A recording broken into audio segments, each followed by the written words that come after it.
बनेगा तो देवताओं की योनि में पहुंच जाइएगा, देवता हो जाइएगा। पर आप बुद्ध नहीं हो पाए, तो वो नहीं हो पाए बुद्ध को सारे लोग सुनने आते हैं, सारे लोग इसलिए मैं उनको पढ़ना हमेशा।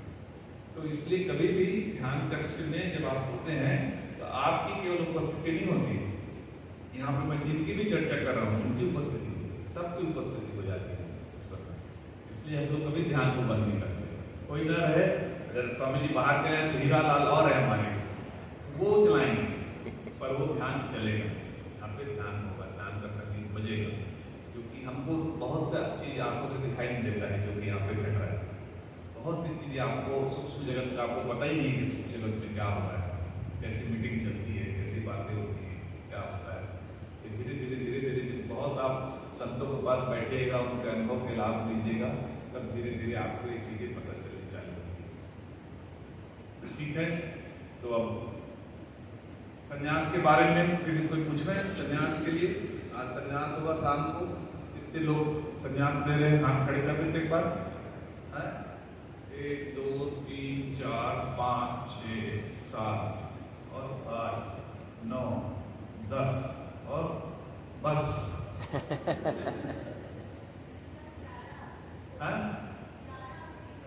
अच्छा ठीक है, उनके लिए हमने ना नया माला बनवाया है दोनों बच्चों के लिए। अच्छा हाँ, पर वो रुद्राक्ष की माला, हाँ रुद्राक्ष की माला है। तो मैं उनसे पूछूंगा जब संन्यास दूंगा कि उसमें 2 काम है। रुद्राक्ष की माला अगर आप पहनते हैं, याद रखिए हर चीज का एक विधान है ना, इसलिए उसने हमको रक्त चंदन दिया है ना, ये रक्त चंदन का अलग विधान है। रुद्राक्ष की माला का विधान है कि झूठ नहीं बोलना है बच्चों को, अब मांस नहीं खाना। ये 2 चीज का पालन करेंगे तो मैं रुद्राक्ष की डालूंगा, नहीं तो फिर मैं दूसरी माला डालूंगा। हर चीज का विधान है यहाँ पे, हर चीज जुड़ी है। भगवान ने इतना कहा है 10,000 घंटे प्रवचन, आपने कितने हजार घंटे? मैंने कल कहा था 700 किताबें हैं भगवान की, आप उसमें 2% पढ़े हैं क्या? 14 किताब पढ़े हैं?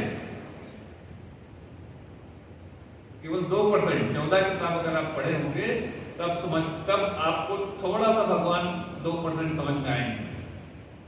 अब कहीं से एक प्रवचन उठा लिया, सुन लिया तो उससे नहीं काम बनेगा। भगवान का नियमित पढ़िए, एक किताब को पूरा शुरू से आखिरी तक पढ़िए, आपको पता चलेगा आलोचना समझना की। और धीरे धीरे धीरे प्रेम में पढ़िए, उसको क्या कहते हैं उसमें मन जाइएगा।